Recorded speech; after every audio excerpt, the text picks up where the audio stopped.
أعوذ بالله من الشيطان الرجيم بسم الله الرحمن الرحيم وإذا أذقنا الناس رحمة من بعد ضراء مستهم إذا لهم مكر في آياتنا قل الله أسرع مكرا إن رسلنا يكتبون ما تمكرون هو الذي يسيركم في البر والبحر حتى إذا كنتم في الفلك وجرين بهم بريح طيبة وفرحوا بها جاءتها ريح عاصف وجاءهم الموج من كل مكان وظنوا أنهم أحيط بهم دعوا الله مخلصين له الدين لئن أنجيتنا من هذه لنكونن من الشاكرين فلما أنجاهم إذا هم يبغون في الأرض بغير الحق يا أيها الناس إنما بغيكم على أنفسكم متاع الحياة الدنيا ثم إلینا مرجعکم فننبئکم بما کنتم تعملون صدق اللہ العظیم۔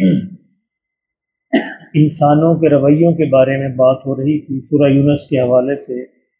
فرمایا کہ وَإِذَا أَذَقْنَا النَّاسَ رَحْمَةً، جب انسانوں کو ہماری طرف سے کوئی رحمت، کوئی وسعت، کوئی سہولت، کوئی فراخی پہنچتی ہے، من بعد ضراء مستہم، یعنی تکلیف پہنچنے کے بعد، یعنی کوئی تکلیف ہے، کوئی بیماری ہے، کوئی مصیبت ہے، کوئی مشکل ہے، اس کے بعد جب اللہ آسانی فرماتے ہیں، انسانوں کو رحمت ملتی ہے، اذا لہم مکر فی آیاتنا، تو انسان فوراً اپنا رویہ بدل لیتا ہے اور وہ ہماری آیات کے بارے میں، ہماری نشانیوں کے بارے میں، ہماری رحمت کے بارے میں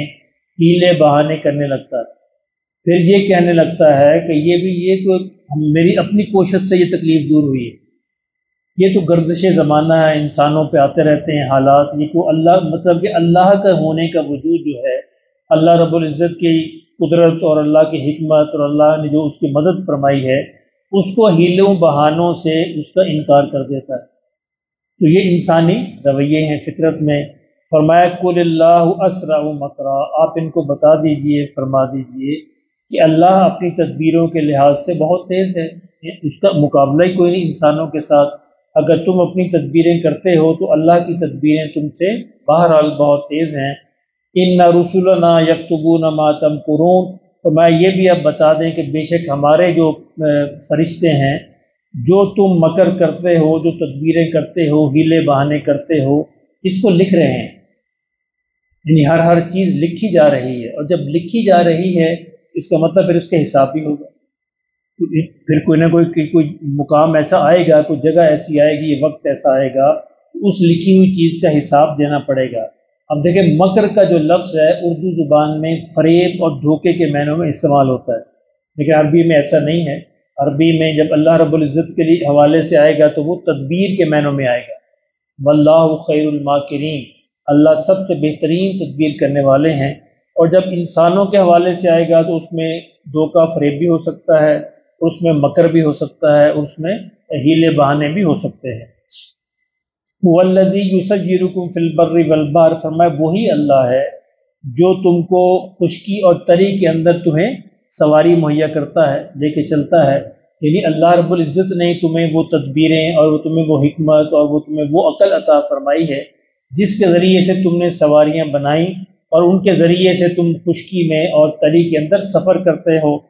حتیٰ اذا کنتم فی الفلک، فرمایا یہاں تک کہ جب انسان جو ہے کسی کشتی میں سوار ہوتے ہیں، وجرین بہم بریح طیبہ، اور وہ کشتی ان کو لے کے چل پڑتی ہے، ہوا جو ہے موافق ہوتی ہے اور کشتی اس طرف چل پڑتی ہے۔ وفرحوا بہا،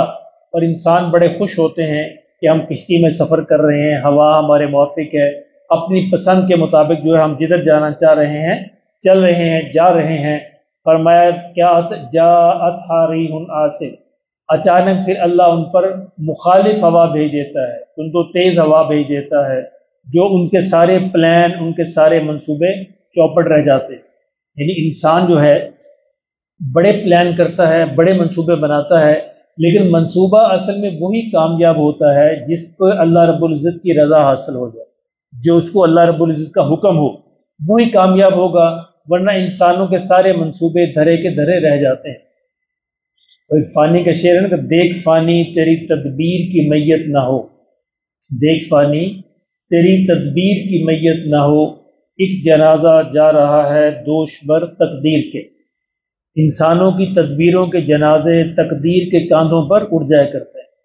اس لیے جو بھی تدبیر کرے انسان اللہ سے مدد لازمی مانگے، یعنی اللہ کی مدد کے بغیر اس کی تدبیر کبھی بھی کامیاب نہیں ہوگی۔ اس کی تدبیر جو ہے، اللہ نے فرمایا کہ انسان سفر کر رہا ہے کشتی کے اندر، ہوا موافق چل رہی ہے، سارے مسافر خوش بیٹھے ہیں کہ دیکھو ہم جو ہے بڑے آرام سے پہنچنے والے ہیں، اچانک اللہ جو ہے مخالف ہوا بھیج دیتے ہیں۔ جاءہم الموج، اور وجاءہم الموج من کل مکان، اور پھر ہر طرف سے مخالف موجیں ان کو گھیر لیتی ہیں۔ وظنوا انہم احیط بہم، تو وہ پھر گمان کرتے ہیں اب تو ہم پھنس گئے،